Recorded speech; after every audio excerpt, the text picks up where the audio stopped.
Hello and welcome to the Healthcare Today podcast. Our guest this week is Dr Lizzie Tuckey, a practicing clinician and the UK Managing Director of Scan.com. The United Kingdom has historically been cautious with scans. GPs often refer to specialists before imaging can be requested, while in some European countries patients can self-book directly. The result is that waiting times in the UK can stretch to 6 weeks, while others get answers in days. New NHS reforms such as mandatory advice and guidance aims to reduce unnecessary referrals, but some argue that they're adding extra steps and delays, particularly in areas where imaging should come first. Scan.com has pioneered a self-referral model offering scans and reports delivered within 7 days, but as Lizzie explains, speed of diagnosis is only half the story. What matters just as much is what happens next. So today we're exploring the state of UK imaging, the barriers to faster diagnosis, and what a more integrated system could look like. The UK uses about half of the MRI and CT scanners per capita compared to the US, Germany and France. Additionally, a third of the NHS trusts are using a technically obsolete equipment. The data is clear. We're underinvested in imaging. Can you paint a picture for our listeners of what this imaging gap really means for clinicians and patients? Yeah, the data is really clear, as you say. We have less MRI scanners and CT scanners and ultrasounds and X-rays per capita than most other OECD countries. And the reason for that is the underinvestment, as you say, and also underinvestment over a number of years. And I think it's to do with the high cost of each item. So a brand new MRI scanner is around a couple of £1 million, and each individual trust struggles really to put away every year the capital investment needed to replace their scanners. So we run down our scanners and end up with older scanners and less scanners. And that's, I think, leads to our equipment being out of date. So if you are running a kind of private business that owns scanners, every month or every year you'll put away depreciation of that asset over 10 years. So the scanner at brand new can last for 10 years. And so every year you put away that money in order to be able to replace that scanner and improve the technology at the end of that period. The NHS trusts just haven't been doing that. So they don't have the kind of capital available to replace the technology that they have. And so they run the scanners into the ground. In addition to that, we haven't been really good at identifying how many scanners we need per area. And there has been a lot of work in recent policy to address that. And we have introduced concepts like the CDCs, which are the community diagnostic hubs. But there's been delays to rolling those out, which means that we're still in a situation where we have less scanners per capita. And what does that mean for patients and for clinicians? Well, you can see from the NHS waiting list that we have lots of people. In some areas, we have 12-week waiting lists for urgent scans. Imagine a patient who's damaged their knee or hip and is in pain. They might be off work and they're unable to access an urgent scan for 6 to 12 weeks.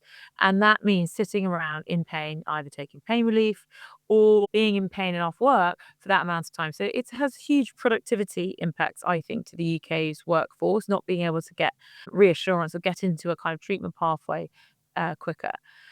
For clinicians, I think in terms of what that means is that we don't have easy access to imaging for general practitioners.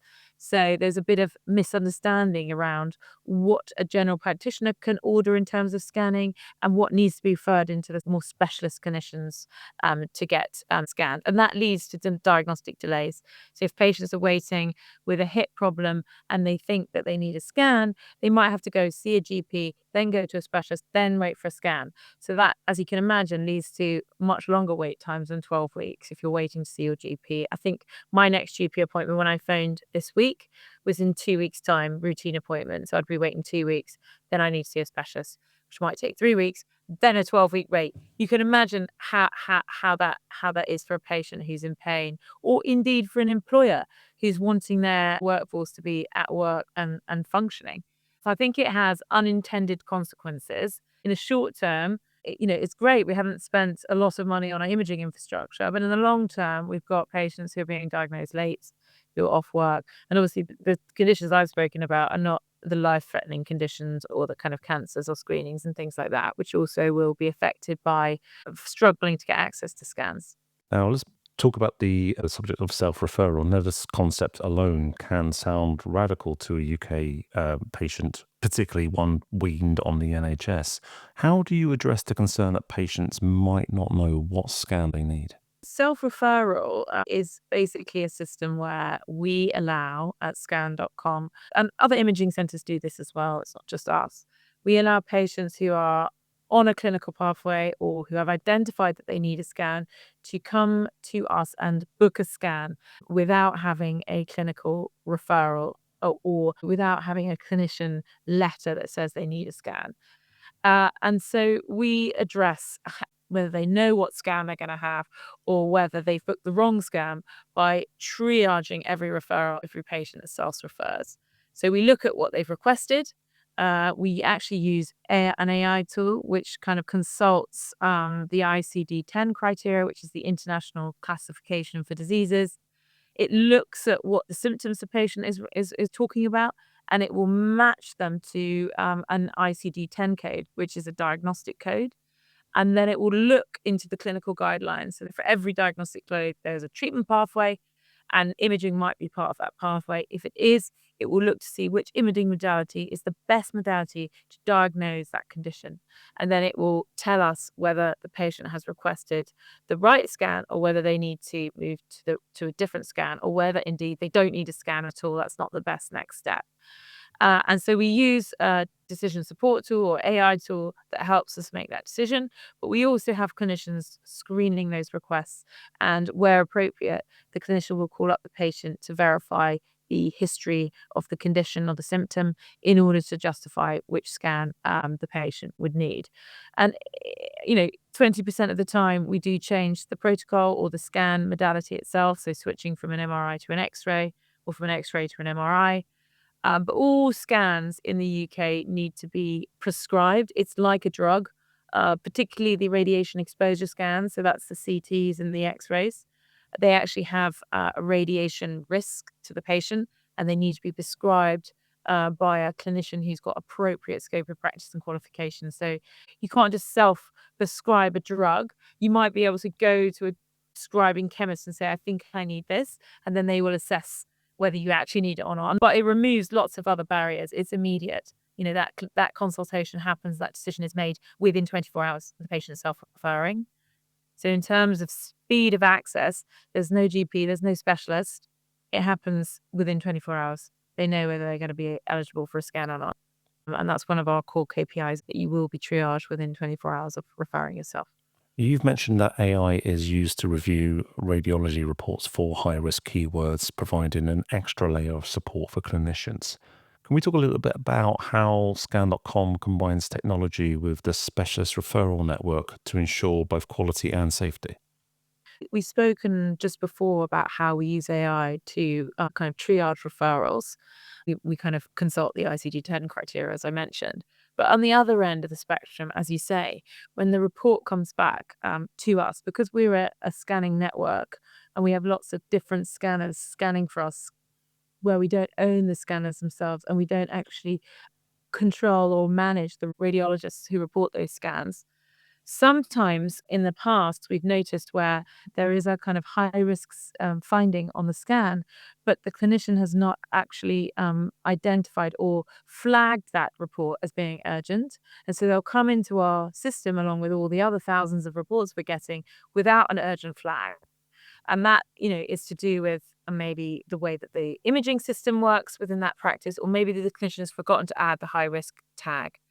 And so in order to support that and prevent anything slipping through the net, we developed an AI tool that takes every single attachment that comes through as a radiologist report and screens the reports for high-risk keywords. So things like slipped disc or numbness, there's a number of them that I won't go into, but there's high-risk keywords, and we categorize them into two. One of them generates a kind of alert to our clinicians that we've had a report come in that has been flagged as urgent and it needs immediate attention. So within 7 hours, they need to do something. I either pick up the phone to the patient or contact the GP of the patient. And the other one is less urgent. It's within 24 hours. And we've categorized the keywords into those two buckets. And then our clinical team perform actions based on those findings. And what we found with that is that there are instances, as why we created the tool, where the clinician has not flagged something as urgent, but we find that there is an urgent finding. And so that provides an additional layer of quality and protection for patients who are having scans privately. It's an additional layer, I would say. Maybe there is a difference in what the clinicians feel is high risk, because it isn't black and white, but it does provide that additional layer of safety and quality, which I think is fantastic for patients. We do also find within that cohort, we find that the AI tool will confirm what the reporting radiologist has already found, that there is a high risk keyword. So most of the instances were in alignment, but what we developed it for was to pick up those times where someone, human error or whatever it is, has meant that urgent flag hasn't been captured, and we then find that. But I'd say that's in less than 1% of cases. Most of the time, a clinician who's reporting will flag it, and our AI tool will also flag it. And obviously that is being tested. We've been running it for almost a year now, but I'd say we're developing the algorithm all the time and adding additional keywords, taking things out. And that kind of constant process of improvement is what leads to the LLM or the tool being really valuable for patients over time. Just to touch on the subject of cost effectiveness, the falling cost of imaging is being driven in part by new tech from countries like India and China. How is that global trend enabling a company like Scan.com to offer scans more affordably to patients? I think the new technology, the production of MRI machines and CT machines by Indian and Chinese companies is only just starting to hit the UK. I don't know of a provider that's actually purchased an Indian or Chinese machine yet in the UK, but I think it has already started in like Northern Europe and other countries where they are starting to stop using the big American and UK-based producers, so Siemens and GE and Philips, etc., that have owned this space, monopolized this production of MRI scanners for the last 30 years. So it's just starting, and they are producing machines for 30%, 40% cheaper prices than the current cost of a brand new 3T MRI from a Philips or a GE. So that is definitely going to start having an effect over the next couple of years. What is driving down the cost today in the scanning and technology businesses is the use of AI to accelerate the image capture. So when you get on a scanner, every patient will have a protocol, and a protocol is like a recipe of how the scanner should take pictures of the body. And every condition will have a different recipe or protocol for taking pictures of the body to get the best image that you can off the scanner. And some of those protocols will take an hour, a full body scan can take a few hours, a simple knee can take 15 minutes.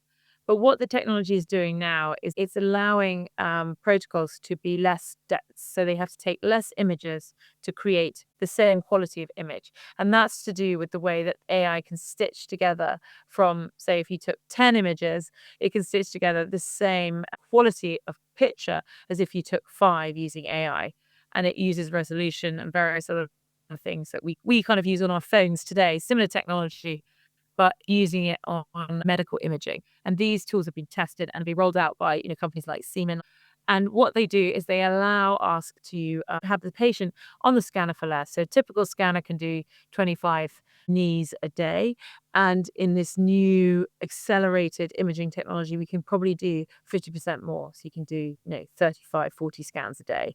And that's enabling the cost to come down, or it will come down. I don't think that's trickled through to the end user yet, as these technologies are just being worked on by imaging centers. I'd say that they're not fully embedded yet, such that the pressure on price has started and the price is still falling for patients. I think it's just coming. But yeah, I think overall it will lead to lower cost of scans. And I would expect to see the average price of scans drop 10, 20% in the next year or two, maybe more. Moving on to the somewhat thorny subject of NHS reforms, you very kindly wrote an article for Healthcare Today in which you argued that advice and guidance formalises a process that already happens, but it in turn slows down and reverses established pathways. To your mind, is the NHS building a system that serves its own admin needs rather than a patient's clinical needs? It's a tricky question. So I think the NHS spirit and goals are aligned with any clinician. We want to provide high quality care, and we want patients to get the treatment they need when they need it without any barriers. And that's the sort of fundamental principle of the NHS. The NHS builds systems on its own, so it's obviously being led by a kind of review of evidence and a desire to kind of implement best practice. So I think it starts from a good place. Do I think this particular policy delivers what it wants to deliver? I think the idea behind it must be that it would increase the speed at which patients get access to advice and guidance from a specialist, because they're not having to wait for a formal appointment. So the spirit of like, can I get access to specialist advice quickly? If I introduce this pathway where I can have remote access and I don't have to have a physical appointment, which is happening in the private sector as well and is a good thing, then I will get access faster to a specialist. And I think that's what the spirit of the advice and guidance process does. So you go to see your GP acknowledges that you need to see a specialist. They write to a national commission service, which gives you access to a remote specialist as to give you some advice on what should happen next. And then you get the advice back within 7 days. That's probably more likely to get you information than waiting for a specialist appointment. But for things like diagnostics, that does create a delay. And I think that's probably to do with the overall system where GPs are not empowered to order imaging across a range in all CCGs in all areas of the country, across a range of different pathologies. They're quite limited in what they believe that they can order for imaging. So they do need to then see a specialist. And in my mind, this pathway in that, where a patient's next step is a diagnostic, and that's clear, having this 7-day wait to verify whether they need to see a specialist, you can imagine, as we were discussing earlier, adds another 7 days. And if a patient is in pain and they need a diagnosis, the GP knows that, and they have to then wait 7 days to verify whether they can actually refer to a specialist. I think that creates more barriers. So, in my mind, if the clinician is able to choose whether they need to use this service rather than being told that they absolutely have to use it, then I think it could be a good thing, because the DPs can decide, actually, for this instance, I do just want to check. But in other instances, they are clear and they can use their clinical judgment to refer straight for diagnostics or into a specialist. So it's not that the system is being built to create admin. I think it's a byproduct of this system, and it reflects the complex nature of different healthcare pathways. Is that one way of working isn't necessarily appropriate for all of the clinical pathways. And in this particular case, I think it works for some clinical pathways, but for others, it creates additional barriers to access to imaging. So I think it's a difficult question because, yeah, I think at heart it is the right thing to do to get patients faster access to specialists, but the outcome in some clinical pathways is another delay, and that's not what this was designed to do. Now, we've previously talked about self-referral. We've recently seen the GLP-1 trend driving demand for DEXA bone density scans. What does this say about patients taking their own health into their own hands? Well, in the UK, actually, we have one of the largest markets for self-referral for GLP-1s through companies like Newman, Juniper, Viva. There's lots of them out there where they are direct to consumer brands selling weight loss pathways to UK patients. And that is unique to the UK, where it's a remote asynchronous prescription that happens outside of the National Health Service, where the patients will pay to see a nutritionist or have a consultation, then get prescribed the drug and stay on these private pathways. And, from my understanding of the market, the UK is significantly ahead of other countries in allowing this asynchronous prescription. So you don't have to have a doctor prescribing the GLP-1. It can be done through a form online with a short video kind of consult. So I think the fact that we've sort of got looser regulations around how GLP-1s are prescribed in this country has meant that companies like Newman and other companies have jumped on this as a clinical service, and patients have responded. And therefore, they are being motivated to take matters into their own hands, and they are accessing these services. I think if the regulation was tightened and we didn't enable this type of service to exist, then I'm not sure what this type of patient would do. But I think it's a combination of patients wanting more than they're getting from the NHS, and also the regulatory environment allowing companies to provide this service outside of a formal clinical care pathway or in a low acuity clinical care pathway. And it's the same reason why our business scan.com exists, is that patients want faster access to scans. So they seek them out and they come to us. And that's also why we exist. Patients are taking matters in their own hands. They don't want to wait on the NHS, or they want to access a private pathway. Maybe they're not eligible for a scan and they want one. So they're going to pay for it. And I think, both of those examples, the kind of private weight loss services and private scanning, are examples of patients taking health into their own hands and not being satisfied with the service delivery that they're getting on the NHS for this type of service, where it's not an acute injury, it's a kind of chronic condition, or they're in pain, something like that.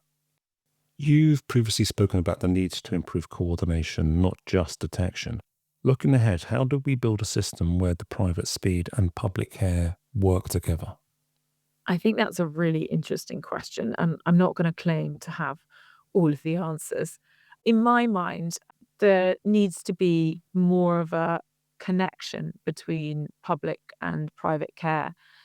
I think I'd like to see systems working more synchronously together.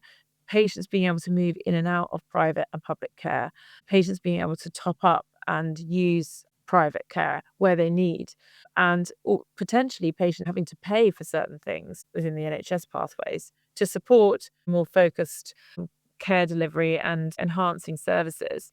Philosophically, I think the National Health Service, I wouldn't say it's anti-private, but it certainly doesn't work in partnership with private in terms of care delivery. Some services are commissioned from private providers, but in terms of patients paying for services and them being linked in with the NHS pathway, that doesn't really happen very well. So, for instance, we do pay for our prescriptions, but we don't pay for any GP appointments. We can't pay for faster access. We can't top up. And I do think there is a way of joining together the NHS care delivery with private access. I don't have a clear view of what that is, but I think that at the moment it's too divided, and other countries have it more linked. So, for instance, in France, every time you go to the GP, you pay a small amount of money. And that means that the do not attend sessions are less. It means patients will think twice before utilizing it, and you get a more efficient usage of the system. And you can pay for faster access. You can, top up your care. You pay for scans, and they're kind of seamlessly delivered into the NHS or the national systems, imaging or pathology results. So there's more kind of links, both with data and with how the patient can interact by paying for certain services. But I think, historically we've kept it's very separate, and private care was predominantly delivered through private medical insurance rather than through any kind of cash pay. And as we're seeing patients more willing to pay out of pocket, these services can come together and be more linked. I don't have all of the answers, but I think, we could start by tackling one particular service and then move into other services to try and work out a way that they can work together. But the key will be around linking the data. So if I have a scan in a private centre in London, how do I get that scan into my NHS record so that if I go back into the NHS, it's right there and I can use that? And that's something that we've been working on. Finally, what would you say to a patient who's been waiting weeks for a scan, or who has a GP who's hesitant to refer? Opportunity to obviously sing Scan.com's praises here, but what should they do? If you're a patient who's wanting a scan, I would jump on our website, have a look. You can book in minutes on the website. If you don't know what scan you need, there's a little bar where you can ask our AI tool what scan you need.